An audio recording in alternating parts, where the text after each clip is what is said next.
ఆపదామపహర్తారం దాతారం సర్వసంపదాం లోకాభిరామం శ్రీరామం భూయో భూయో నమామ్యహం. సుప్రభాతం ఛానల్ ప్రేక్షకులందరికీ నమస్కారం. మాసఫలం కార్యక్రమానికి స్వాగతం.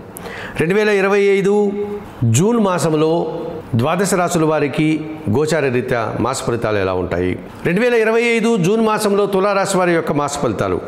ఈ తులారాశి వారికి లాభాధిపతి అయినటువంటి సూర్య భగవానుడు జూన్ 15 తర్వాత అనుకూలంగా సంచరించడం వల్ల వీరికి అధికారుల అండదండలతో అభివృద్ధి పదంలో ముందుకు సాగుతారు.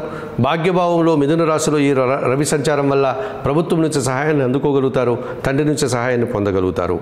ద్వితీయ సప్తమాధిపతి అయినటువంటి కుజుడు ఈ నెలంతా లాభములో సింహరాశిలో సంచరిస్తున్నాడు.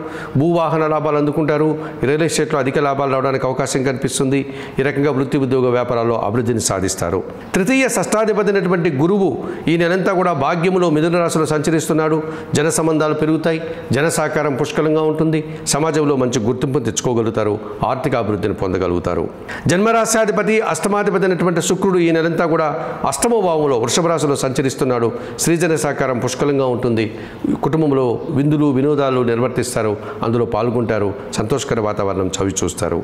చతుర్థ పంచమాధిపతి అయినటువంటి శని భగవానుడు ఈ నెలంతా షష్టమ భావంలో మీనరాశిలో సంచారం కొనసాగించడం వల్ల పోటీ ప్రపంచంలో మంచి విజయాలను సాధిస్తారు.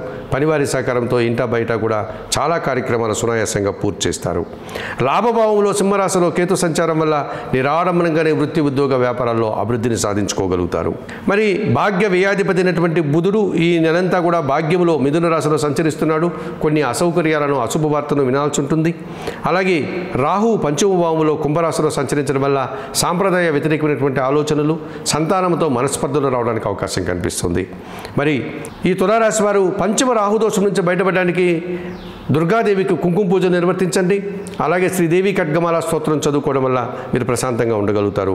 భాగ్యంలో ఉన్నటువంటి బుధదోషం నుంచి బయటపడడానికి శ్రీరామ రక్షా స్తోత్రం ప్రతిరోజు చదువుకుంటూ సీతారామచంద్రమూర్తి ఆలయానికి వెళ్ళి తులసి ఆకుల మాలను సమర్పించి పూజాది కార్యక్రమాలు నిర్వర్తించుకోవడం వల్ల తులారాశి వారు మరింతగా మంచి ఫలితాలను అందుకోగలుగుతారు.